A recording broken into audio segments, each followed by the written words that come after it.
Hey everyone, welcome to Direct to Disaster. Well, another Halloween season has come and gone, and between eating all the candy, smashing the pumpkins against a tree to show how I simultaneously care for and despise Mother Nature, and scraping those last few remnants of egg and toilet paper off my house because I ran out of Tootsie Pops, I figure it's time to kick back, relax, and shake off these post-holiday blues with something laughably stupid. It's Charlie Valor time again! In case you haven't seen the first video, The Complicated World of Charlie Valor is an educational comic put out by a church insurance company that focuses around Charlie Valor and friends as they deal with out-of-this-world situations, real-life dilemmas. Those situations being giant robots that are powered by texting and space pig biker gangs who play metal. And while the dilemmas do contain important lessons that kids should learn, the comics do a very poor job of teaching them, with the main characters having about as much personality as paper clips, and the day being saved by having someone else beat up the villains. Because that's the best thing to teach kids, right? That the universal solution for anything is violence. So yeah, the first two issues were laughably bad, with poor artwork, idiot characters, villains with really weak motivations, and almost no introduction or characterization for the characters you should be following, with the comic requiring you to visit the website just to understand what anyone's talking about. And while I'll admit that they are fun to read, if just because there's something to make fun of on every page, as comics that try to relate to real situations and teenagers, they fail, and badly. Did they get any better as the run went on? Well, let's look at Charlie Valor number 3 and find out. The cover is, admittedly, the first I don't really care for. Image-wise, it's okay, with 3 kids cornered by what the comic calls the Deep Lake Monster, giving us an idea of what the comic's gonna be about, but the problem is the artistic design. The cartoony design of the kids, with their huge black frog eyes and mouths, is a pretty radical departure from the more smoothly drawn and shaded characters from the previous 2 covers. It's sort of like watching an episode from the original series of Scooby-Doo and then immediately switching to a pup named Scooby-Doo. Got any more brilliant ideas, Sherlock? As a matter of fact, I do. Oh, no. Actually, the Scooby-Doo comparison isn't that far off, as we'll see in this comic. Also, the cover apparently doesn't know how shadows work, as the lead kid is shining his flashlight at the monster in front of them, but the monster's shadow is appearing on the cave wall behind the kids. Or is he really behind the kids and that's his silhouette? But then what is that green stuff? Is it fog or... yeah, anyway, we open to a full-page spread of the Deep Lake Monster as narration boxes explain its backstory. Legend has it that deep within the recesses of the Earth's core lie the remnants of primeval ooze. The untold origins of Pepsi Blue. Over eons, that primeval ooze flowed forth and made its way here to Deep Lake, where it began to congeal, grow, and seek a host. A host for its new game show, that is. Are you smarter than a pile of ooze? They say that one black night, a hitchhiker was making his way through the woods. He stopped to observe a strange phenomenon bubbling in the lake. He naively meandered his way over to the substance and began poking and prodding it with his finger. Oh, hey, a big ugly glob of something in a polluted lake. I gotta touch that. Before the hitchhiker realized what was happening, the ooze had covered him from head to toe and forever encased him in a body made of muck, roots, foliage, and goo. He became a staggering slime-dripping parody of the man he once was, and now he is forever a prisoner of the swamps. He would later star in a fairly decent superhero movie, only to have his career and image shattered by the sequel. So we see that it's a campfire story being told to some campers at Deep Lake Camp, who debate if the story they were told is real. Do you think that's real? Nah, that couldn't be real, could it? I think I saw that story on Boogeyman Quest just last week. You really believe everything you see on that show? Yeah, why do you think they call it reality TV? Because it's TV featuring real people in unscripted situations? That doesn't mean what they're looking for is real, just the search is. And even that's debatable. So we see that Charlie and Molly are camp counselors here, as well as Manny from the previous comic. Great. When the monster inevitably attacks and mauls a camper, he's just gonna drink his coffee and ask, was this on the activity list? We also find out that the little beanie-wearing brat is Burrito's brother, Jimmy, who apparently likes to burp in people's faces. So after reading off the rules that we know are going to be ignored, Charlie and Molly are told by the camp manager, Mr. Picklesworth, which sounds like the name a rich snob gives to their pet because they think it's cute, that the camp's probably going to close due to a lack of funds. Money's tight and the camp's not doing well. Might have to close up the shop at the end of the summer. You're kidding! This place has so many great memories! Yeah, like the time we found out that Angela was a boy! That was weird! But it looks like there's still hope when Picklesworth's brother Howard, so the brother gets a less embarrassing name, calls and says that they can probably get a grant to continue funding the camp. Picklesworth seems to be upset at this at first, but quickly brightens up and tells Charlie and Molly that the camp may continue to stay open. That's great, Mr. Picklesworth! Wow, they held the tension for a full second. Later that night, we see one of the campers attending to business when a slimy monster walks by right outside the outhouse. Hi, I'm a slime person, and this is our story. Leave this place. Leave this place. The trailer hookup fees are ridiculous. The camper, named Raymond according to the cast of characters, watches all of this and, understandably spooked, runs at full speed into the cabin. Jimmy, wake up! 10 more minutes. Dude, I am not your mama. I saw him, the Deep Lake Monster. Right where? And we immediately cut to the next morning at breakfast. What was the rest of that conversation? Did they really just brush off seeing a terrifying abomination right outside their cabin and go back to sleep? Jimmy, wake up! What? There's a monster right outside our cabin! What, really? Yeah! Well, good night. Yeah, good night. Anyway, we see Molly gathering campers to go swimming in the lake.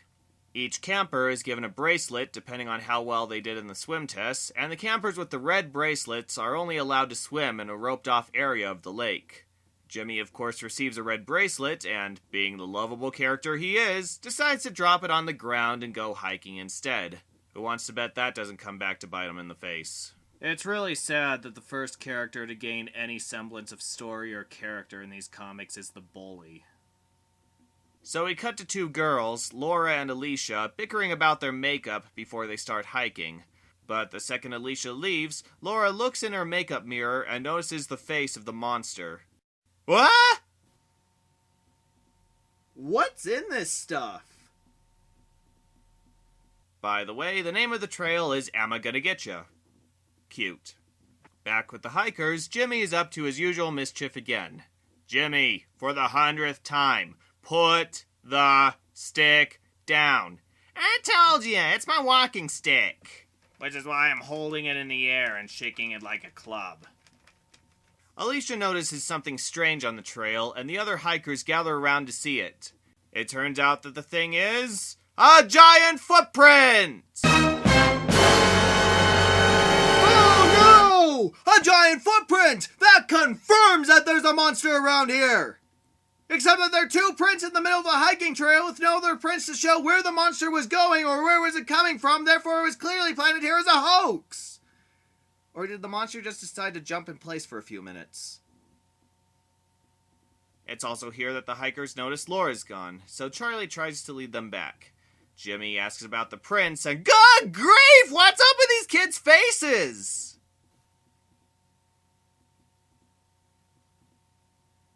I mean, the artwork on these has always been amateur, but this is downright scary. Jimmy's facial features consist of 3 gaping black holes, Alicia is suddenly white, also with 3 black holes for a face, and Raymond's head is half gone and pencil thin.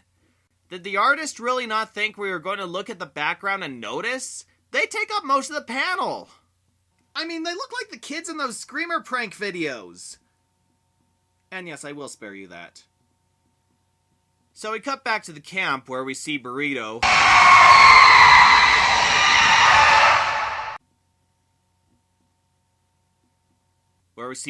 Standing outside.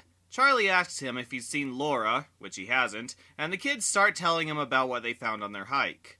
When they mention Laura disappeared, Burrito volunteers to go find her.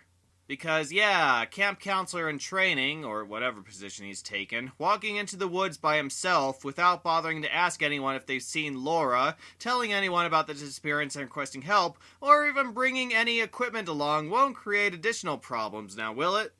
Nope. The kids point out the obvious flaws with his plan, and he has this to say. I'm not alone. I have the Pterodactyl Avenger. You are made of stupid. Even the kids are stunned by his stupidity, and sure enough, he wanders into the woods, gets lost for hours, and sinks into the mud with a sploosh. What is this? Sploosh. That's what I call it. Next on the list of stupid plans, Jimmy and friends decide to sneak out at night and find the monster themselves. And since there are no counselors or security around to notice, and the windows are always kept unlocked, they just sneak out with nobody noticing and go to the lake. You sure this is a good idea, Jimmy? Of course it is. I thought of it, right? Oh, please get whacked in the face with a tree branch. And because the camp doesn't put away or at least lock up their canoes, geez, no wonder this camp's going under. There are so many lawsuits waiting to happen. The kids just get in one and start paddling to the other side of the lake. They, of course, don't put on any life jackets, and they can't see where they're going, since they didn't even bring any sort of light source. So I'm sorry if I'm not surprised or sympathetic when the monster leaps out of the water, capsizes the boat, and tosses all the campers into the lake. Leave this place. So Jimmy, having earlier shown he can't swim, starts drowning with the monster quickly gaining on him. Help! I can't swim! And his screams are loud enough to wake up the counselors. By the way, I know this format is supposed to show all the counselors waking up and hearing the cry for help, but from how it's laid out, it looks like they're shouting the words as they sit up. Somebody! Help! I can't swim! Heart! So they run to the rescue, we see more children of the damned, and Molly dives in and saves Jimmy. The monster! He's getting away! Brilliant, Manny. Your powers of observation continue to serve you well. Charlie and Manny decide to go after the monster, and somehow they manage to grab a rope and get to the other side of the lake before the monster and trip it because they knew exactly where it was going to run? Space is warped and time is bendable. So the others catch up and gather around the monster, somehow finding their way in what is probably a very dark environment. Whoa, there really was a monster! No, Raymond, I suspect there's more to our friend than meets the eye. And so Charlie removes the mask to reveal... A guy in a mask? No, actually, it's Mr. Picklesworth. Mr. Picklesworth? But why? The camp hasn't turned a profit in 10 years. I could sell this land to developers and make a boatload of money. But then my brother had to go and try to save the camp with that grant. I knew then I had to take matters into my own hands. What better way to keep the kids away than to bring the Deep Lake legend to life? Okay, a couple of questions. First, how did you know the kids were going to be on the lake at that time of night? And we see that you're in your normal clothes in an earlier panel, so how did you manage to slip into your probably very heavy and cumbersome costume in only a matter of minutes and get to the boat before it got too far out? Second, how did you, leaping out of the water and wearing that costume, manage to overturn a canoe lengthwise carrying 3 kids? I think even Arnold Schwarzenegger would at least break a sweat at that. Third, and probably most importantly, where did you even get the costume? You're suggesting that you made this plan on the spot when your brother called and told you about the grant, which was just last night. So how did you create a giant sea monster costume that also has to be waterproof with a breathing apparatus, otherwise how could you stay under the water that long, in only a matter of hours just in time to scare Raymond? Space is warped and time is bendable. And then there's the main problem with this. I know I had a long rant about it in my Scooby-Doo episode, but I think it bears repeating here. Haunted areas don't scare people. They attract them. If you continued with your whole monster act, then you might have scared away some kids and angered some parents, but somebody would have shown up to investigate. The police if you're lucky, but more likely people with big guns and itchy trigger fingers. You're putting your reputation and your life at risk with your really stupid stunt. But if you really want to take that risk and become a monster, then here's an idea. Turn the place into a tourist attraction.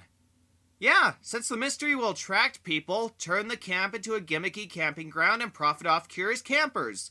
Open a gift shop, advertise that there's a hideous monster in the lake, get a documentary team to search the place and report the mystery to the world, maybe even make an occasional appearance as the monster to keep up the hype. There's a million things you could do to make money and get the place on the map.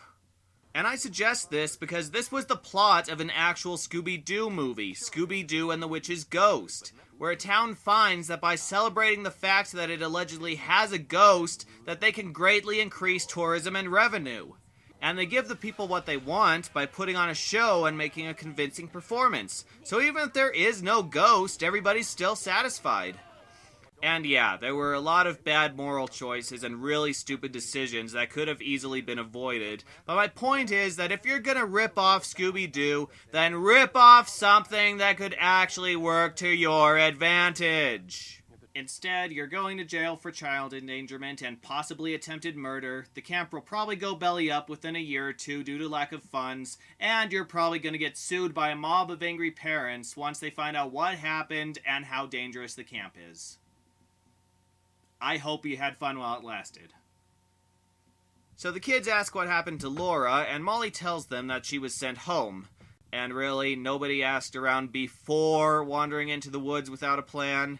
And speaking of which, Jimmy notices a very slimy figure in the near woods and mistakes it for the real Deep Lake monster. But it turns out it's Burrito covered in mud. So yeah, he was completely useless. And later, as the police take Mr. Picklesworth away, Manny decides to talk about what had happened. I can't even begin to list all the things that went wrong. No buddy system, sneaking out, a novice swimmer in the water at night, not enough life jackets in the boats. Canoes not locked up, no updates on camper status, counselors walking into the woods alone with no equipment, no periodic checkups to make sure campers aren't doing anything stupid. I think you've all royally screwed up. And so the comic ends with Charlie talking to Captain Commander Talon, with people standing behind him, so this isn't exactly the place to take a super secret phone call. Also, the flying pig from last issue for some reason. Sounds like you've been busy. I'll let you handle swamp monsters, Charlie. There's something big brewing here that I'm going to need your help with when you get back from camp. They've banned me from Super Smash Bros. For the 3DS. For 136 years! This comic's junk, but it's better than the other issues. I mean, it's still a pretty stupid comic. The artwork's amateur at best, the characters are as flat as cardboard, when they're not just being outright idiots, Jimmy's an unbearable brat, yet he's the focus, and there are a lot of problems with the villain's plan.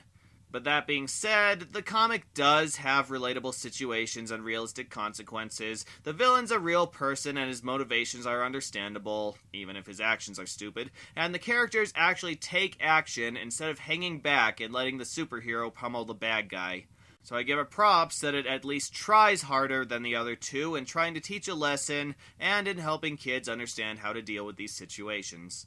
Overall, if you want to start with an issue that actually does what it's made for, then check this one out. And besides, it's a relatively harmless comic that does have a bit of effort put into it and is made to do some good and entertain others. But oh boy, people, Tune in next time to see things that don't even deserve that praise. Some of the worst things that I've ever purchased and I will forever regret.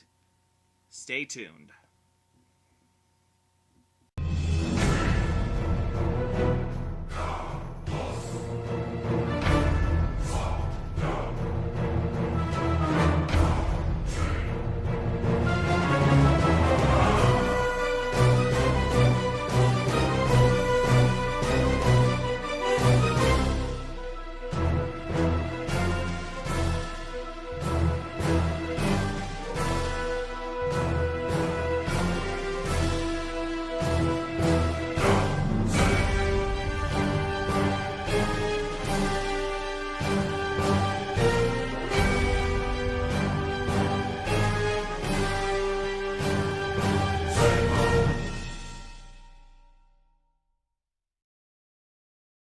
So without a doubt, Darth Vader could take out Skeletor because he has a force and a lightsaber, but supposing Darth Vader was then assailed by Dr. Doom, who would win?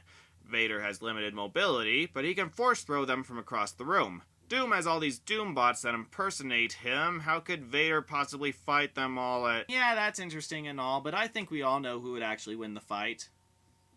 Trogdor! Trogdor!